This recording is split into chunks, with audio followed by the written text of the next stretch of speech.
गाड़ियों की आवाज के बीच रात का घना अंधेरा और क्लब की चमकती हुई लाइट्स एक शानदार नजारा दिखा रही थी। टीना अपनी ही बैचलर पार्टी से निकल रही थी।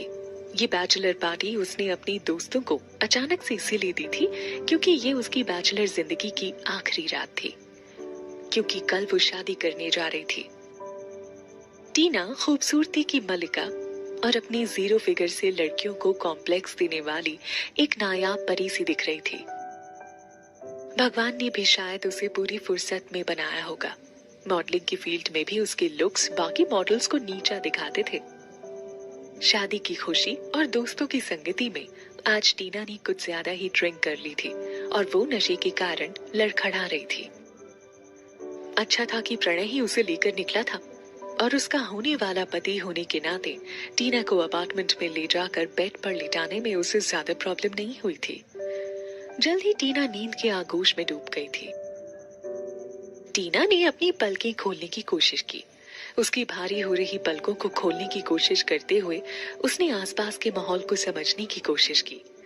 आंखें खोलने के बाद तो जैसे उसे कुछ समझ ही नहीं आ रहा था, लेकिन उस मध्यम रोशनी में अपनी आधी खुली पलकों से देखने के बाद उसे समझ आया कि वो प्रणय के अपार्टमेंट में है। उसको सब याद आने लगा। उसका दोस्तों के साथ कुछ ज्यादा ही ड्रिंक कर लेना और प्रणय का उसे लड़खड़ाती हालत में यहाँ लेकर आना, सब कुछ। क्या इसीलिए प्रणय उसे अपने अपार्टमेंट में लेकर आया था?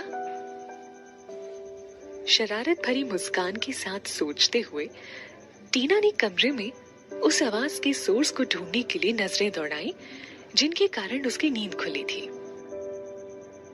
मध्यम लाइट के नीचे उसे एक लड़का और लड़की पैशन के साथ किस करते हुए दिखे। ये देखकर मानो जैसे टीना पर बिजली ही गिर गई। उन दोनों को इस तरह देखते ही उसे शौक से मानो लकवा ही मार गया।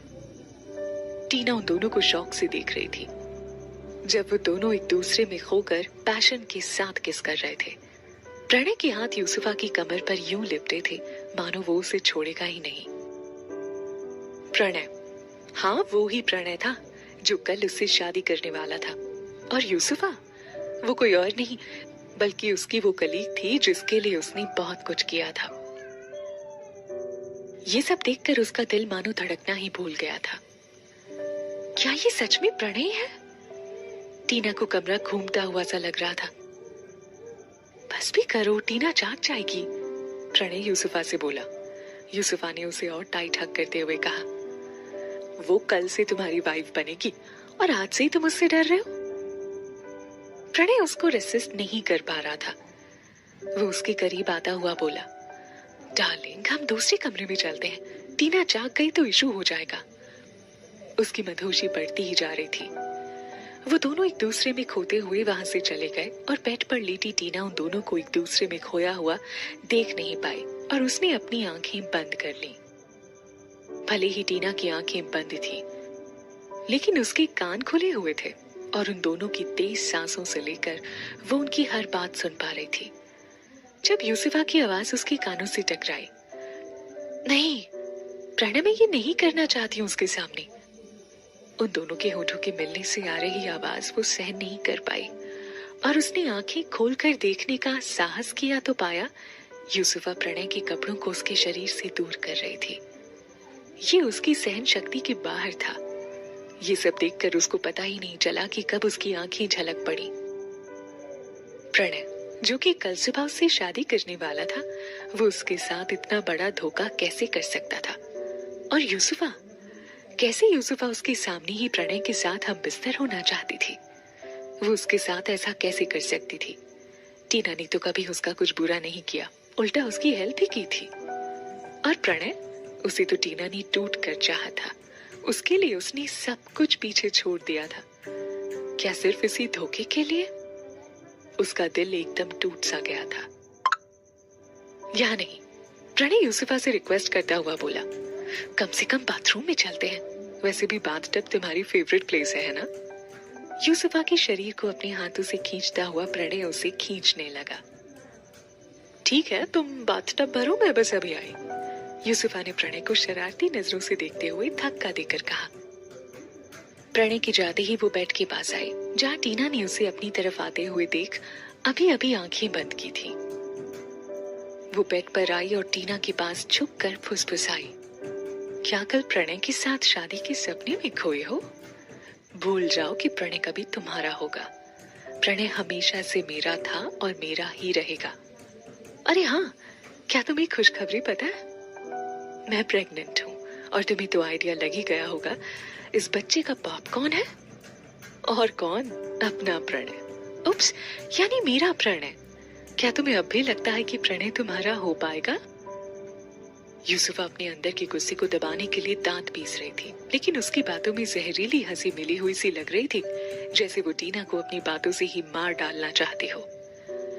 यूसुफा के बाथरूम की तरफ जाने के कुछ देर बाद ही बाथरूम से आने वाली तेज आवाजों से टीना का दिल डूब ही गया। उसकी जगह कोई भी लड़की होती तो ये सब देखकर वो भी इतनी दुखी हो गई होती। वो लड़का जो उससे अगले कुछ ही घंटों में शादी करने वाला हो, वो इतना बुरा कैसे हो सकता था? आखिर कैसे वो टीना की हर कोशिश को बेकार कर सकता था? उसके उन सारे सपनों का क्या होगा जिनमें वो शादी के बाद प्रणय का जीवन संभाल रही थी? उन दोनों के बच्चे हो रहे थे और जीवन में खुशी के पल आ रहे थे, लेकिन अब तो वो सब एक चुटकी में धूल में मिल गए थे। एक रात में ही उसका सब कुछ उसके पास से चला गया था। 3 साल पहले वो इंडस्ट्री की टॉप मॉडल थी, लेकिन उसने अपने कॉन्ट्रैक्ट्स, अपना प्लेस सब यूसुफा को दे डाला, वो भी प्रणय के एक बार कहने पर ही। आज वही यूसुफा उससे प्रणय को भी छीन चुकी थी। पर प्रणय, वो उसके साथ इतना बड़ा धोखा कैसे कर सकता था? टीना को कुछ समझ ही नहीं आ रहा था। उसकी 2 सबसे बड़ी गलतियां जिन्होंने उसे इस सिचुएशन में पहुंचाया था, वो थी सबको अपनी तरह अच्छा समझना, और उससे भी बड़ी गलती थी आंख मूंद कर प्रणय पर विश्वास करना। लेकिन अब नहीं, अब वो स्वयं को ऐसे हर्ट नहीं होने देगी। लेकिन वो अब कर भी क्या सकती थी? नहीं, ये सच नहीं हो सकता, टीना ने अपने आप से कहा। ये सब सपना है। जब नींद खुलेगी तो ये सब उसके दिमाग से गायब हो चुका होगा। ये सोचते सोचते उसकी आंख लग गई। सुबह जब उसकी नींद खुली तो उसे सब कुछ याद आ गया, लेकिन प्रणय के लिए उसका प्यार उसे ये बात मानने नहीं दे सकता था। उसने सोचा कि उसने बहुत ज्यादा नशे में होने के कारण ये उल्टा सपना देखा है, लेकिन यूसुफा का चैलेंजिंग चेहरा बार बार उसके सामने आ रहा था और उसके कहे वो शब्द टीना के मन में घूम रहे थे। क्या तुम्हें अब भी लगता है प्रणय तुम्हारा हो पाएगा? टीना बाथरूम से नहाकर निकली, तभी दूसरी कमरे से प्रणय आता हुआ दिखा। टीना ने सिल्क की शानदार साड़ी पहन रखी थी, जिसमें वो एकदम देवी जैसी लग रही थी। उसे देखते हुए प्रणय के चेहरे के रंग आते जाते से लगे और एक गिल्ट भरी मुस्कान उसके चेहरे पर छाई हुई थी। ऐसा लग रहा था जैसे कल रात कुछ हुआ ही ना हो। तुम बहुत प्यारी लग रही हो। अब तो मुझसे इंतजार ही नहीं हो रहा है टीना, प्रणय उसको देखते हुए बोला। यूसुफा कुछ तो करेगी, लेकिन क्या? ये समझने का प्रयास करती टीना जल्दी ही तैयार हुई और प्रणय के साथ रजिस्ट्रेशन ऑफिस के लिए निकल पड़ी। लेकिन तभी प्रणय का फोन बजा और स्क्रीन पर यूसुफा का नाम फ्लैश हुआ। प्रणय ने तुरंत कॉल रिसीव की, तभी उसे दूसरी तरफ से आवाज सुनाई दी। प्रणय, मैं बाथरूम से फिसल गई हूँ और बहुत दर्द हो रहा है, मैं हिल भी नहीं पा रही हूँ, प्लीज जल्दी आ जाओ। ये सुनकर प्रणय परेशान हो उठा। उसने टीना को रजिस्ट्रेशन ऑफिस पहुंचने को कहा और खुद यूसुफा के अपार्टमेंट के लिए निकल गया। टीना, जो ये मानकर खुश थी कि कुछ ही समय में वो शादी करने जा रही है, लेकिन उसके लिए ये शौक बहुत ही डिफिकल्ट था। क्या हुआ? उसने कुछ देर में कॉल करके प्रणय से पूछा। कितनी देर में आ रहे हो तुम? यूसुफा के पैर में चोट लग गई है, मैं उसे हॉस्पिटल लेकर जा रहा हूँ, प्रणय परेशानी भरी आवाज में बोला। अभी सिचुएशन सही नहीं है, आई थिंक हमें शादी किसी और दिन करनी होगी। टीना आश्चर्य में पड़